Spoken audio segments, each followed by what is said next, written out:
I'm Anu from Kashmiri Pandit Cultural Society, UK. I'm joined by Puneet Dwivedi from Hindu Forum of Britain and Abhay Kumar ji from Friends of India International Society and Tripti Patel ji from Hindu Forum of Britain.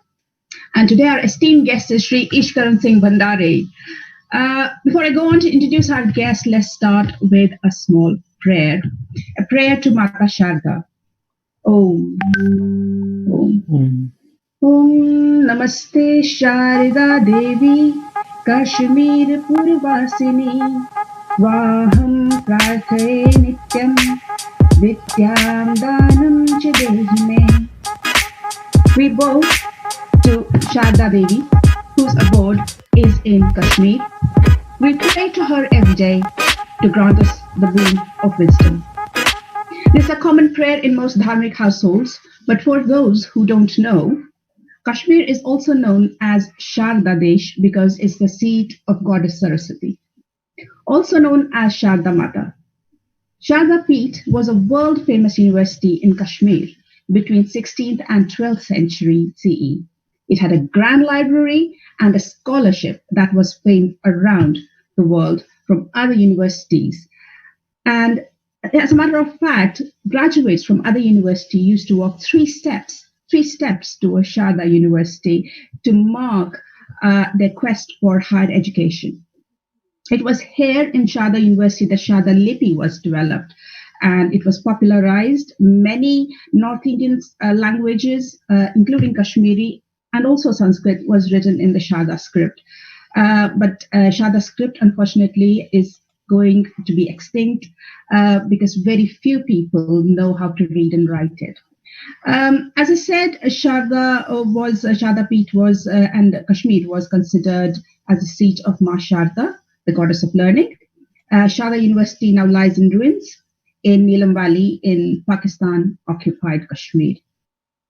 So that was a history lesson plus a little prayer all in one. Let's head towards the talk today. As I said, our esteemed guest today is Ishkaran Singh Bhandari. He's a young, dynamic Supreme Court lawyer. You must have seen him on TV debates all the time. He puts a valiant nationalist and anti-corruption viewpoint. It's always a pleasure to watch. He also has his YouTube channel where he regularly discusses topics pertinent to Dharma. He's a political analyst. He's an anti-corruption crusader, a columnist, and a public speaker, appearing often in TV debates. He's been vocal about several dharmic causes such as the halal certification, about government control of temples, about Ram Mandir, about Kashmiri Pandit exodus. He's also been involved with high-profile cases like the National Herald case, Sant Sri Asaram Bapu case, Nirbhaya gang rape case, Sunanda Pushkar murder case, etc. So it's our honor to welcome Ishkaran to this conversation on Dharma Speaks. Namaskar, Ishkaran ji, welcome. Welcome. Namaskar. I'm audible? Yes. Good to have you here on Dharma Speaks. It's third in the series. And before we start into serious questions, I would like to ask you a challenge back to you. What have you learned since the lockdown in March? What's new that you're doing that you didn't do before? What's new I'm doing is two things. One is I started a YouTube channel in the lockdown. I started it small. In fact, I started a Facebook page also effectively. And I'm very happy that people wanted to join in, listen in, and the channel has now 30,000 subscribers. So if anybody here wants to join in, do join in. Because we have to go online now. I do not know how long this coronavirus will last. But the way out of this is that we have to keep our minds busy. That's the reason I came. We have to spread whatever limited knowledge we have. We have to gain a lot of knowledge by talking to others. So we have to go online. And I was not very online savvy. I'm still struggling, but at least I'm going out and talking to people in a virtual way. And that is very often a real way. Otherwise, we would have never connected. You are sitting in London, I'm sitting here. People are doing this for maybe 5, 7, 8 years. But those who are not doing it, even they are forced to do it now, and they must do it now. That's fantastic. Many people have become online savvy. That's nice to know. We'll all ask our viewers to subscribe to your Facebook and YouTube channel as well. Yeah, I lately did see one of your YouTube videos. It was about the Temple Gold issue. Yes. But we'll come to that question in a minute. Starting on the line of our CS questions, Ishkaranji, I'm a Kashmiri Hindu. 1990 was a very difficult year for us because me and my community was thrown out of Kashmir, which has been the land of our ancestors. In the process, we have lost our culture, we have lost our heritage, our children are not connected to the roots. So in 2017, we filed a PIL in the Supreme Court of India. We sought probe into killing an exodus of Kashmiri Pandits. It was argued in Supreme Court of India that 27 years have passed. There will be no evidence available. That's not true. There's both victim and perpetrator evidence, video evidence of what happened to us. Could you tell us what's the next step forward in order to the PIL was thrown out of the court unceremoniously. What is the next step? How can we get justice for Kashmiri Hindus? It's a very unfortunate case where even though we are discussing next step, unfortunately at a governmental level, even the first step has not been taken. We still do not have a uniform definition that what happened in Kashmir was a genocide. A government of India or a government of Jammu Kashmir, there is no official recognition that a genocide happened of Kashmiri Hindus, Kashmiri Sikhs, all communities, and what and how that genocide was perpetrated. We have this Genocide Convention of United Nations. And I, in January, wrote to the Honorable Home Minister of India, Mr. Amit Shah ji, that first thing is define a term. There is a reason there is a genocide convention. If you yourself do not define it as genocide, and it was a cultural genocide, it was an ethnic genocide, and it was a genocide in which people lost their lives. We have all seen that. And worse, I'm not getting into that because those facts everybody knows. So why has it still not been called genocide? Second, there are laws and established laws since late 1940s where those who deny genocides, they are criminalized, they are punished. And this is in free speech countries like Europe. This is in free speech countries. Recently, Germany punished somebody for 5 years in jail because he wrote propaganda denying that Nazis ever did a genocide. France sent somebody to jail for 1 year where he denied and sent his pamphlets to all churches in various places, effectively calling what Nazis did as a hoax. So you have laws which punish genocide deniers. In India, we are not even yet calling it a genocide in an official way. So first step is you call it a genocide because it was a genocide. Then you start making laws that those who do justification of that genocide, there is this famous clip of an Indian news journalist saying that Kashmiri Pandits were the elite, even though they were minority. And I'll take the name also. It's Barkadat. It's visible on your, just Google it, those who haven't seen it. But you must have because you are all concerned with that affair, where the justification is being given or a explanation is being given that the tiny elite conquered all resources, captured all resources in late 80s. That is why it happened. I don't agree with that because even by late 80s, you only had chief ministers and political representations of one community. So where was this elite capture? But this justification, first, define it as genocide. Second, make laws punishing those who deny this genocide. And this then will go further. We celebrate Tipu Sultan Jayanti. We have roads in India and Delhi till recently named, and even today, named after various figures like Aurangzeb, etc. We don't have any road in Delhi, which is the capital. So capital is the representation. Anybody who comes from abroad, effectively for political purposes or media purposes, comes to your capital. Your capital should have roads named on legendary figures from Kashmir.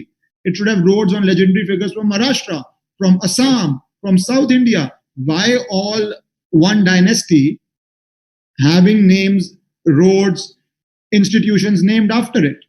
So that change in terminology so that people understand we are dealing with a genocide, unequivocally they understand that needs to be done. So I am sorry, we are still not even at the first step. If you're not even calling it genocide, what justice do you expect? So government of India first has to call it for what it is, a brutal genocide.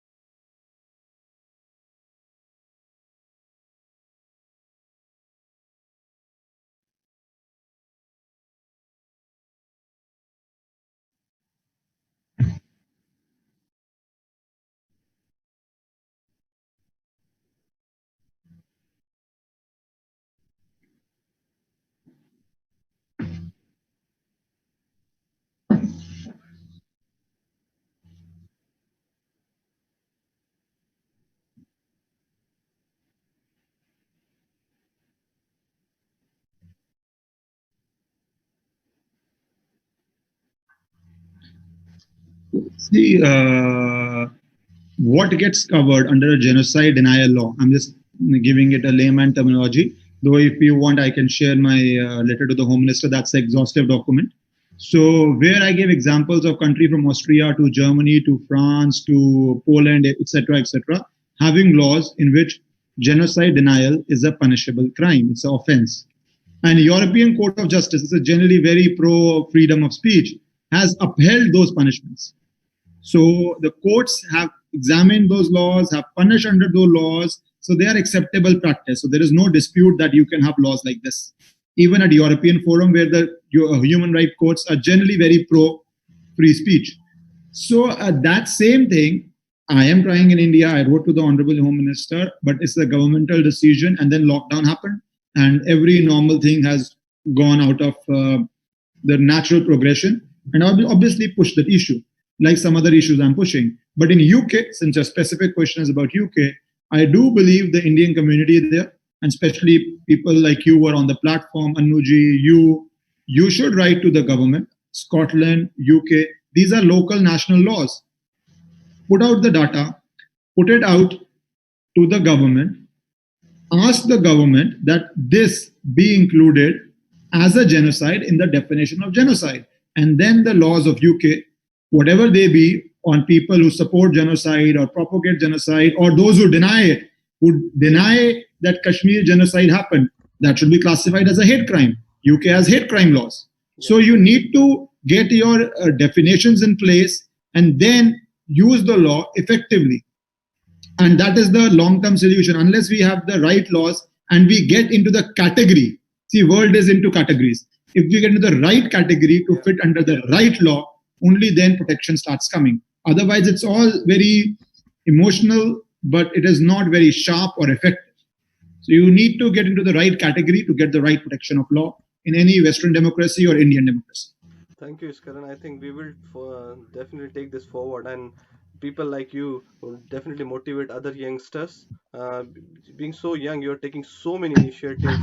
So one of Not so young. the major initiative which has become a viral on social media, your dharmic certification, which is I have not seen any Facebook page or Twitter where it has not been discussed. So you've been actively fighting for the right to choose a non-halal food in every way, especially in UK. We have seen that you go to a restaurant or you buy any food, grocery, everything is marked as halal, but there's nothing about the non-halal people if I don't want to eat halal food. So tell us more about the construction of the argument you have used to the fight of the monopoly of the halal product, and about your dharmic certification. Can you please highlight our viewers, please? I'll tell you, it's a very interesting thing.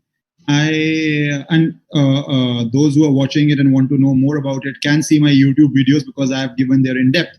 But I will just tell you how it started. I was getting tagged by a lot of people on Twitter, as well as in real life, some dharmic organizations and some social organizations. A lot of them approached me and talked about this halal problem. And they said it's a monopoly now. It's an economic monopoly, and you will hear it in depth. It's available on YouTube, on my channel also, how it's the economic monopoly. Some call it an economic jihad, etc., etc. So that is all available on YouTube. I will tell you why I chose this method. Because I saw everybody was just talking about halal boycott. Well, that is an individual choice. You do it or don't do it is your choice. But if a monopoly comes into being, then it's very difficult for you to challenge it. I wrote a RTI, that's Right to Information, to the government of India, asking, for example, Air India is a public sector undertaking, right? It's effectively subsidized by taxpayer money, right? So it is subsidized by taxpayer money. We all pay taxes. So I asked, what is the non-veg you serve? If Air India said that we serve halal, jhatka, for example, kosher, perfectly okay. Their written reply to me, is we source our meat from these 2-3 suppliers. These 2-3 suppliers are halal suppliers. So effectively in Air India, in a public sector undertaking, if you eat non-veg, you're eating halal non-veg.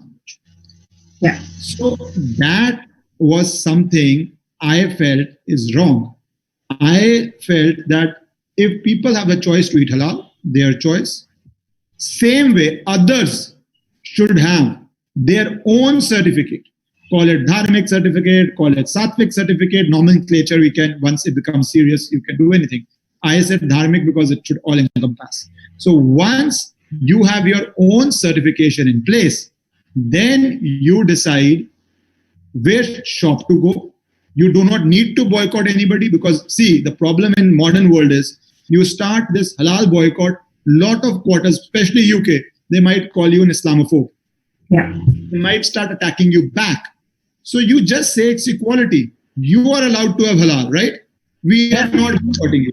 Just give us our certificate. So when we go to a shop, we know what we are eating. And I started a petition for this on change.org. I was surprised.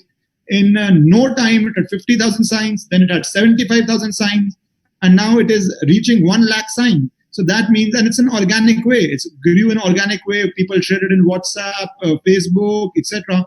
And those of you who haven't signed it, please do sign it. After it is 1 lakh, I will write a letter to the Food Ministry that this is the demand of people of India, that you please start a parallel certificate the way Government of India recognizes halal certification, and it is way beyond food now. We have apartment buildings. I have covered it in my video. We have apartment buildings with halal certificate.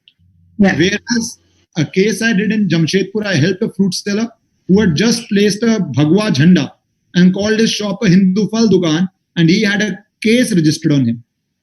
And then he faced harassment. I had to step in. I talked to Jharkhand police. I tweeted that he is facing death threats now. And then Jharkhand police took some action to safeguard him, registered a case on that Hindu fruit shop sellers. And some people sent him money also. I made an appeal that please send him some money directly. And people sent that money directly to his account. So you are at one stage persecuting a person for just writing Hindu Fal Dukan. At other step, you are having halal on everything. That clearly cannot stand. So that has to go. And for that, you need to have a certificate in which you are not Islamophobe, in which you are just a person having the right of equality and choosing which shop you want to go. One would have halal certified, one would have dharmic certified. Rest your choice. Wherever you want to go, it's a free country, it's a free world. Please go. You're right, Ishkaran. So what really got me is that halal has moved on from meat products now into other products which have nothing to do with meat. So we talk about, we got a brand of atta the other day, and it was halal certified. And my daughter, who's aware of all this, was horrified. She said, well, what does meat have to do with halal? So I explained the whole economics behind it and how a certain community only can work in these. So it is monopolization not only on your product, but also monopolization of the source, the supply chain where it's coming from. So that gets monopolized as well. Out here in the UK, it has become a source of cultural misappropriation as well. We raised this in the Parliament of UK as well, and we raised the fact that why should our children in school being fed from school meals be fed halal food? They should have a choice between halal and non. Many supermarkets out here give us halal, non-halal, or halal meat only, not non-halal meat. The dharmic certificate, how far can it go to protect those people who do not want to buy halal? You can't have dharmic certificate on everything, like apartments, for example. See, to put it very simply, halal monopoly developed in last 15, 20 years. That's true. And the price of liberty is eternal vigilance. People, unfortunately, were not vigilant. So halal came into meat. Then it started squeezing out. It's not so simple. It started squeezing out jhatka manufacturers and other manufacturers and squeezing it out in multiple ways, multiple pronged strategies. Then I talked to certain hotel owners and restaurant owners. They say a particular community would come and only talk about, do you serve halal or not, or we won't eat. So that is social awareness. Nothing law can do. You go, those of you who eat meat, go and say, we will enter a shop only if it serves jhatka. So that is, end of the day, social pressure go. And it's historically, sociologically, psychologically dominated, psychologically confirmed, seen, tested, that a minority or a group which is uncompromising in the market generally wins. So that has been documented. So you have to, A, at a social level, insist on it. B, on the certificate level, where you can stretch. See, people get into puritanical debates. Oh, dharmic would include this or not. Understand, the other side is going to put halal on apartments also, whereas you're busy fighting amongst yourself. Would this come under dharmic? Would meat come under this? Would veg come under this? Stop fighting. Get the major point. Major point is have your own certificate with whatever name you want to call it. Please call it. With whatever categories you want to put into it, please put into it. Please, at the first step, get something, then get into fine print. They are having apartment blocks with halal. What are you having? Discussions. Should this come under that or should that come under this? Not only that, in UK, women's wear are sold as a halal certified women wears. In M&S and other places you go, there women wears and other things which are sold as. So we should have a liberty to choose what we want. I think you have touched the chord of most dharmic people, not just Hindus, the Sikhs, the Jains, all the dharmic faith have been very supportive of your petition, and we are really looking forward that if we can replicate the same in UK and the rest of the world. I think, Ishkaran, that's a fantastic. I must congratulate you for taking this, which many of us suffered, and you've taken this up. And halal is cruel as well, as per my personal opinion is, and it's cultural misappropriation as well. So Anupma, you want to add something more on that about the halal, because this is the most people wanted to hear from Ishkaran about the dharmic and the fight about halal certification. Just add one point here, Puneet. Yeah. You in UK would have a Monopolies Act, right? Act legally which restricts monopolies. So please use those laws. Please use those acts to say that monopoly cannot allow to become a part of life, or set up, I do not know what your food certification process in UK is, set up a community-based certification program, get it recognition from the government. I really do not think that they can stop you on this. Because if they are allowing shops to have the word halal certificate, same way you can have shops with dharmic certificate. So point is, what is the right way? I personally do not agree that only halal boycott will win. It will just get you branded as an Islamophobe. You have to have a strategy in which you know what you are buying. And dharmic food only tells you what you are buying. So either a society you people set up, or those who are into food waste set up, get a government certification, whichever is available to halal. See the equivalent certification, get that, and start pasting it on shops which are serving food which people from Sanatan Dharam would want to have.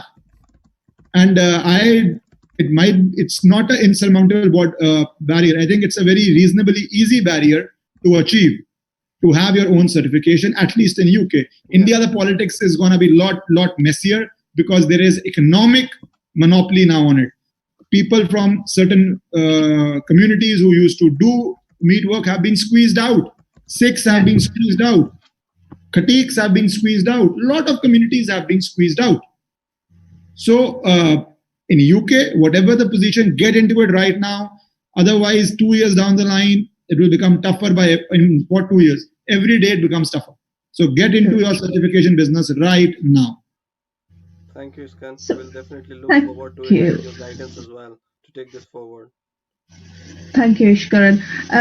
Continuing with that idea of misappropriation of culture and the way it kind of squeezes plurality out of the public discourse, be it the murders of Palaghar Sadhus and their lawyer, brutal murders, be it a brutal murder of Kamlesh Tiwari, be it IB officer Ankit Sharma, be it the case that you just mentioned where the Hindu shop owner was asked not to have a saffron flag or have Hindu in the name of his shop, or even going on the streets of Delhi, Hum Kya Chahte Azadi, and making it kind of new normal in the process.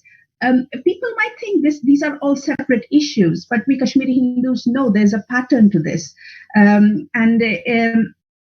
I listened to Simon Sinek, and he says he calls it an infinite game. It's an infinite game. It's a death by thousand cuts. It's happening. You try and squeeze one thing, the other things comes out. So, but while people might think it's an isolated incident, we know this part of a master sinister plan. We know it's about Ghazwa-e-Hind. Every single act is about Ghazwa-e-Hind. What should we counter to stop these mini Kashmirs starting everywhere in India and across the world as well? But starting with India, what is our strategy? See, our strategy, firstly, I feel there is a lot of lack of awareness which has reduced in the age of social media. It has reduced, but it is still there. There are still people who, Hindus, and devout Hindus, devout in the sense who believe in Hindu religion, who still in normal discourse say, why not celebrate Tipu Jayanti? Yeah. Because they have been fed in their school textbooks, they have been fed in their daily life that Mughals were a great dynasty. Your school books do not have Chola dynasty. Your school books do not have, effectively, Vijayanagaram Empire. They do not have Ahom dynasty. So, and a normal person, I'm talking normal. See, this audience is a aware audience because you are working on issues. But a normal person, and rightfully so, he goes to school and then he gets busy in earning his bread and butter. Yeah. Right? So whatever he learns in school is effectively, to a great degree, what attention he pays on historical issues and social issues. A great majority of them. Then they become aware only when it comes time to vote. And that's not in India, that's across the world. Because people are busy in their lifestyles and in the need to feed for and fend for themselves. So our school books need to recognize, and it's still not being done. It's still not being done. We have Lodi Estate in Delhi where all the members of parliament live. A lot of them live. So anybody who comes from any part of India to visit his member of parliament, talk to him, basically goes to a Lodi Estate. So he would obviously feel Lodi dynasty was a great dynasty. Whereas if you see them, they were nothing more than zamindars. There were zillion is an exaggeration maybe, but there were thousands of dynasties with larger land area and more influence than them. Thousands. So why do we have Lodi estates? Why don't we name it as Chola estate or as Ahom estate or as any estate you want to? Yeah. Maharaja Ranjit Singh estate, Chhatrapati Shivaji Maharaj estate, any estate. See, any part of India, any religious figure, social figure, political figure of those times, because those time political figures were generally kings. So anybody of that time, why don't we have that? Our basic problem before we start talking about what others are doing is our own house in order. Yeah. Why after independence till today, we have an Aurangzeb road and an Aurangzeb lane. It's changed now recently, but there are many places it has not changed. And Aurangzeb issued farmans of destruction. It is not debatable issues. These are his farmans where mandirs were destroyed. Yeah. So it is not ancient history of 100 BC. This is 1700s. Documented, written. Travelers from Portugal, travelers from Britain, travelers from Arab world, all have documented this. He has documented in his own words. It's available in museums. So why do you still have it? So our own house is not in order. So I, for one, believe for 2 years, stop